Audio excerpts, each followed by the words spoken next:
बिस्मिल्लाहिर्रहमानिर्रहीम। Welcome to self study PK. My name is Syed Usama. आज के लेक्चर में हम देखेंगे कि हमारे पास कोई कंडक्टर है, उसको हमने इलेक्ट्रिक फील्ड के अंदर रखा है। लेकिन लास्ट टाइम हमने देखा था कि हमारे पास स्टैटिक कंडीशन थी, चार्ज आकर डिपॉजिट हो गए थे, उनके पास कोई फ्लो करने के लिए रास्ता नहीं है।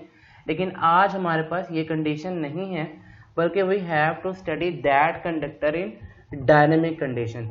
इस बात को समझने के लिए कि डायनेमिक कंडीशन क्या होती है, आपको इस लेक्चर को पूरा सुनना पड़ेगा। आज के लेक्चर के दो मेन टॉपिक हमारे करंट और करंट डेंसिटी हैं। तो हम देखेंगे कि what is current and what is current density. ये लेक्चर आप पूरा आखिर तक देखेंगे तो आपके बहुत सारे कॉन्सेप्ट क्लियर हो जाएंगे जो आपको शायद पहले ना पता हो। सबसे पहले हम बात कर लेते हैं, लास्ट लेक्चर में हमने देखा था कि हमारे पास एक कंडक्टर है, उस कंडक्टर को हमने क्या किया हुआ है, इलेक्ट्रिक फील्ड के अंदर रखा हुआ है। मतलब कोई ऊपर और नीचे पॉजिटिव और नेगेटिव प्लेट्स हैं और ये इलेक्ट्रिक फील्ड की डायरेक्शन है from positive to negative.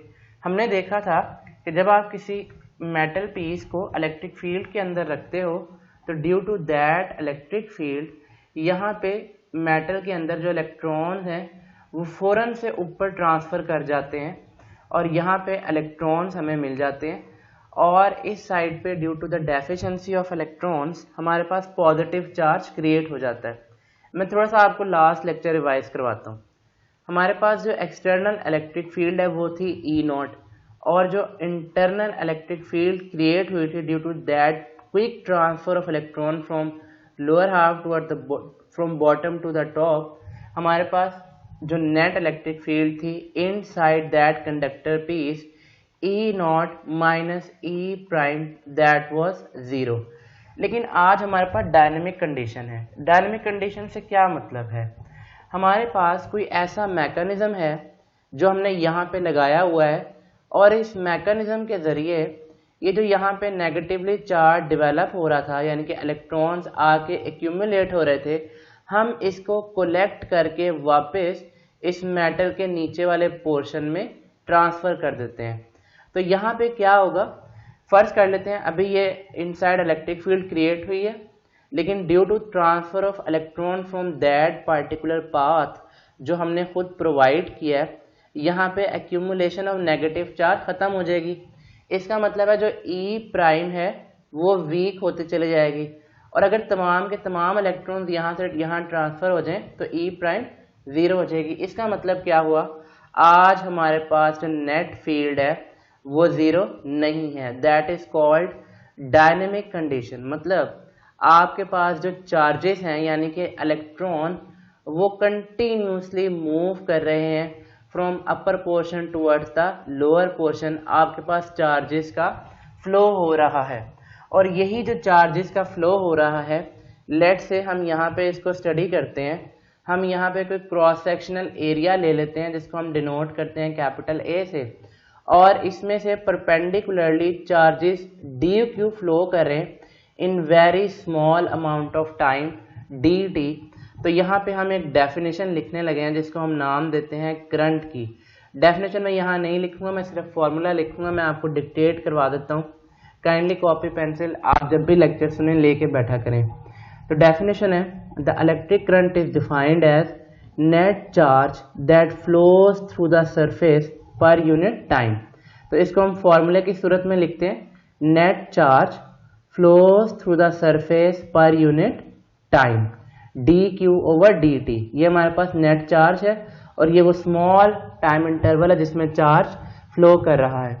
Electric current is a scalar quantity, इसको मैं अभी प्रूफ करूंगा कि ये स्केलर क्वांटिटी है। फिर हम इसके बात करते हैं इसके यूनिट की। इसके यूनिट आपको फॉर्मूले से भी नजर आ रहे हैं, कूलोम पर सेकंड। तो कूलोम पर सेकंड इक्वल होता है एम्पियर के। इस बात का क्या मतलब है, फर्ज करें अगर इतने क्रॉस सेक्शनल एरिया में से एक सेकंड में 1 कूलम चार्ज पास करे तो आप कहोगे कि 1 एम्पियर करंट पास कर रहा है। आपको याद होगा कि 1 कूलम इक्वल होता है 6.25 10⁻18 इलेक्ट्रॉन्स के, और ये एक कांस्टेंट वैल्यू है। अब यहाँ पे थोड़ी सी हम बातें कर लेते हैं कि वो कौन सी कंडीशन है जब जब हमारे पास करंट की वैल्यू 0 होगी। फर्ज करते हैं ये हमारे पास क्रॉस सेक्शनल एरिया है किसी कंडक्टर का, और लेट से ये हमारे पास कॉपर का कंडक्टर है। अब फर्ज करते हैं कि यहाँ से न्यूट्रल एटम गुजर रहे हैं कुछ टाइम इंटरवल में। अगर न्यूट्रल एटम गुजरेंगे मतलब आयंस नहीं है, उसमें पॉजिटिव और नेगेटिव की तादाद सेम है, तो यहाँ पे करंट की वैल्यू क्या होगी? 0। हम फर्ज कर लेते हैं equal number of positive and negative charges यहाँ से गुजरते हैं। Equal number of positive and negative charges यहाँ से अगर गुजरते हैं, पॉजिटिव एंड नेगेटिव चार्जेस, देख लेते हैं इस बात को। अगर मैं कहता हूं कि हमारे पास इस डायरेक्शन में एक इलेक्ट्रॉन गुजरा है और एक पॉजिटिव चार्ज गुजरा है, तो ऑब्वियसली इलेक्ट्रॉन की वजह से जो करंट है वो नेगेटिव है और पॉजिटिव प्रोटॉन की वजह से करंट पॉजिटिव है। अगेन हमारे पास करंट की वैल्यू क्या होगी? 0 होगी। तीसरी बात जो मैंने आपको लास्ट लेक्चर में भी बताने की कोशिश की थी, रैंडम मोशन ऑफ इलेक्ट्रॉन। अब जरा हम इसको डिटेल से देख लेते हैं कि जब रैंडम मोशन होती है मतलब आपने कोई इलेक्ट्रिक फील्ड नहीं अप्लाई की होती, रैंडम मोशन ऑफ इलेक्ट्रॉन में, तब भी हमारे पास करंट की वैल्यू 0 होती है। ऐसा क्यों होता है? देखें, हमारे पास अगेन ये एक कंडक्टर है। अब मैंने आपको बताया था कि हमारे पास अगर बिलियंस ऑफ एटम्स हैं तो बिलियंस ऑफ फ्री इलेक्ट्रॉन्स हैं। फर्ज कर लेते हैं ये हमारे पास कॉपर एक आयन क्रिएट हुआ बिकॉज इसने अपना एक इलेक्ट्रॉन दे दिया, और ये इलेक्ट्रॉन इस वाले कॉपर आयन से इस वाले कॉपर आयन के पास चला जाता है। ऑब्वियसली बात है, मैंने आपको बताया था इलेक्ट्रॉन बाहर नहीं निकल सकता। तो इसके बाद यहाँ पे वैकेंसी क्रिएट हो जाएगी इलेक्ट्रॉन की, तो यहाँ से लाजमी तौर पे एक इलेक्ट्रॉन यहाँ मूव करेगा। फर्ज करते हैं ऐसा नहीं होता, और एक इलेक्ट्रॉन इधर से इस वाले एटम से इस वाले एटम के पास जाता है, तो ऑब्वियसली बात है ऊपर से भी एक इलेक्ट्रॉन यहाँ आएगा। अगर कोई इलेक्ट्रॉन इस डायरेक्शन में जाता है तो इस डायरेक्शन में भी इलेक्ट्रॉन का ट्रांसफर होगा। तो इसका मतलब है कि अगर रैंडम मोशन है तो equal amount of negative charges are flowing in all direction. ऊपर जाने के लिए नीचे होगा और नीचे जाने के लिए ऊपर होगा, लेफ्ट के लिए राइट होगा, राइट के लिए लेफ्ट होगा। तो इस केस में भी हमारे पास करंट की वैल्यू 0 है।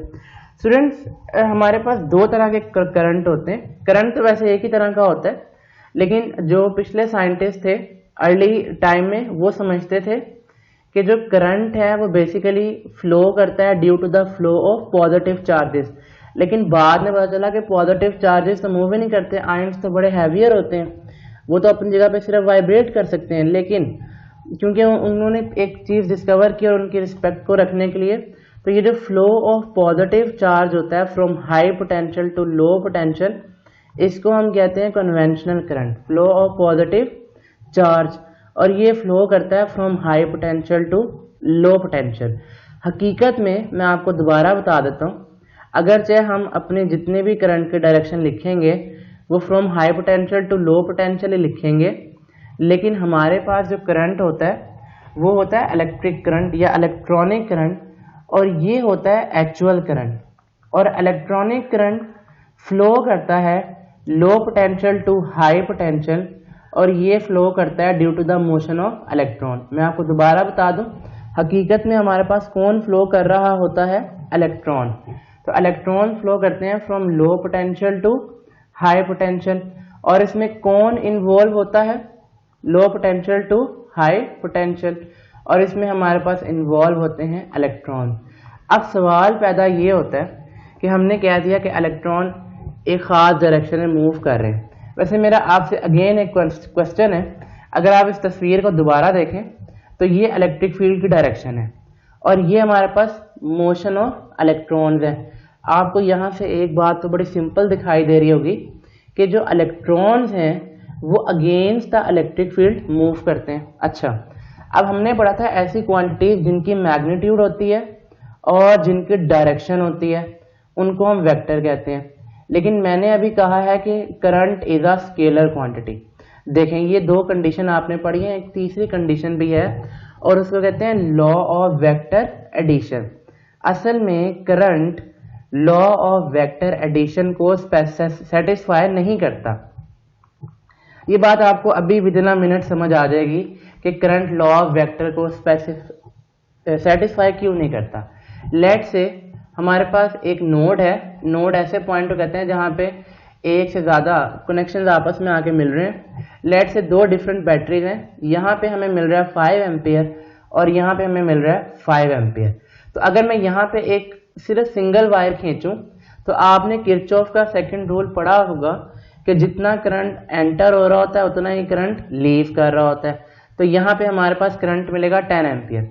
लेकिन स्टूडेंट्स अगर आप इसको वेक्टर के जरिए ऐड करें तो ऑब्वियसली आप सबको पता है कि ये आंसर 10 नहीं आएगा। और दूसरी बात ये, लेट से this is the current 10 ampere. क्या आप मुझे बताएं, क्या आप करंट को इसे कंपोनेंट्स में रिजॉल्व कर सकते हैं? आप कह सकते हैं ये 5 एम्पियर और ये समथिंग, तो इसका मतलब है कि आप करंट को उसके कंपोनेंट्स में भी रिजॉल्व नहीं कर सकते। That's why current is a scalar quantity. Why current is a scalar quantity? Because ये लॉ ऑफ वेक्टर एडिशन को सेटिस्फाई नहीं करता, इसलिए current is a scalar quantity. और वो भी मैंने आपको दिखा दिया कि why current is a scalar quantity. Student ज़रूरी नहीं है कि जो करंट हो वो सिर्फ इलेक्ट्रॉन्स की ही वजह से हो। करंट हमारे पास चार्ज कैरियर मुख्तलिफ भी हो सकते हैं। फॉर एग्जाम्पल अगर आपके पास मेटल है तो आपके पास चार्ज कैरियर यानी कि करंट है due to the flow of free electrons. इसी तरह डियर स्टूडेंट्स अगर आपके पास इलेक्ट्रोलाइट है, इलेक्ट्रोलाइट एक सोल्यूशन है, जैसे कि वो आयंस में टूट जाता है तो आपको पता है ऑब्वियसली वहाँ पे हमारे पास जो करंट होगा वो होगा due to the flow of ions, positive and negative ions. इसी तरह गैसेस के अंदर भी आपके पास आयंस बन सकते हैं। गैसेस हाई टेम्परेचर पे या हाई प्रेशर पे उनके इलेक्ट्रॉन्स रिमूव हो सकते हैं, तो यहाँ पे जो करंट है वो इलेक्ट्रॉन्स की वजह से भी हो सकता है और आयंस की वजह से भी हो सकता है। आई होप आपको ये बात भी समझ आ गई होगी। अब हम अपने लास्ट कॉन्सेप्ट की तरफ चलते हैं। Sorry for that, last concept है हमारा current density. What is current density? ये सिंपल सी क्वांटिटी है जिसको हमने कुछ इस तरह से डिफाइन किया। काइंडली डेफिनेशन लिख लें। करंट डेंसिटी की डेफिनेशन ये है, current per unit cross sectional area of a conductor. Current density की डेफिनेशन है current per unit cross sectional area of a conductor. इसको हम लिखते हैं कैपिटल J से, और यहाँ पे इसका फॉर्मूला है J is equal to very small amount of current passing through a certain area. अब यहाँ पे इस बात को नोट कर लें कि करंट डेंसिटी से हम वापस करंट निकाल सकते हैं, लेकिन उससे पहले दो तीन बातें और नोट कर लें। ये जो करंट डेंसिटी है ये वेक्टर क्वांटिटी है। Current density is a vector quantity. और इसके मतलब आपको एक और बात बता दूं, इसकी जो डायरेक्शन होती है वो इलेक्ट्रिक फील्ड की डायरेक्शन में होती है। इस बात का क्या मतलब है? Direction of current density is in the direction of electric field. इसका मतलब है कि जो करंट डेंसिटी है वो पॉजिटिव चार्जेस की डायरेक्शन को शो करती है। लेकिन मैंने तो आपसे कहा था कि हमारे पास इलेक्ट्रॉन्स फ्लो करते हैं, तो अगर आप इलेक्ट्रॉन्स के लिए करंट डेंसिटी लिखोगे तो ऑब्वियस सी बात है वो -J होगी, और उसकी जो डायरेक्शन होगी वो अगेंस्ट द इलेक्ट्रिक फील्ड होगी। यहाँ पे हमने दो फॉर्मूले पढ़ चुके हैं इस वक्त तक करंट के। एक हमने पढ़ा है I is equal to dQ/dt। तो हम सिंपली ये मैं फॉर्मूला यहाँ पे लिख देता हूँ, इसको हम पूरा कर लेते हैं against the electric field. I hope आपको करंट डेंसिटी का भी समझ आया होगा। और यहाँ से जैसा कि आपको फॉर्मूले से नजर आ रहा है कि जो करंट डेंसिटी है इसके यूनिट क्या होंगे, एम्पियर पर मीटर स्क्वायर। ये जो एरिया है मैं आपको एक बार फिर याद दिला दूं। फर्ज कर लें ये हमारे पास कोई क्रॉस वायर है, ये कि क्रॉस सेक्शनल एरिया ये आप ऐसे लेते हो कि जो करंट होता है वो हमेशा इसके परपेंडिकुलर होना चाहिए। अच्छा जी, तो यहाँ पे हम दोबारा से करंट निकाल सकते हैं। अगर हम इसको इंटीग्रेट कर लें, आपको नजर आ रहा होगा I is equal to integration of J dot dA। J is the vector quantity and dA is the vector area, और इसका ये वाला एंगल लिया जाएगा जो कि पैरेलल होगा करंट के। अच्छा, तो स्टूडेंट्स अगर आपके पास फॉर्मूला करंट क्या है, I is equal to dQ/dt, और आपसे कोई कहे कि आपने चार्ज निकालना है तो सिंपली आप क्या करोगे, dQ is equal to I into dt, और यहाँ पे आप क्या करोगे, इंटीग्रेशन ले लोगे, D Q is equal to I into D T. तो ये हमारे पास क्यू का फॉर्मूला बन जाएगा, Q is equal to integration of I into D T. Dear students, thank you very much for watching this lecture. I hope आपको lecture पसंद आया होगा, हमें कमेंट करके ज़रूर बताइएगा। हमारे चैनल को ज़रूर सब्सक्राइब करें, वीडियो को लाइक और शेयर करें, और अगर आप पाकिस्तान में हैं तो हमारी फाइनेंशियल सपोर्ट करें थ्रू इजी पैसा on this number 0320044204। Thank you very much.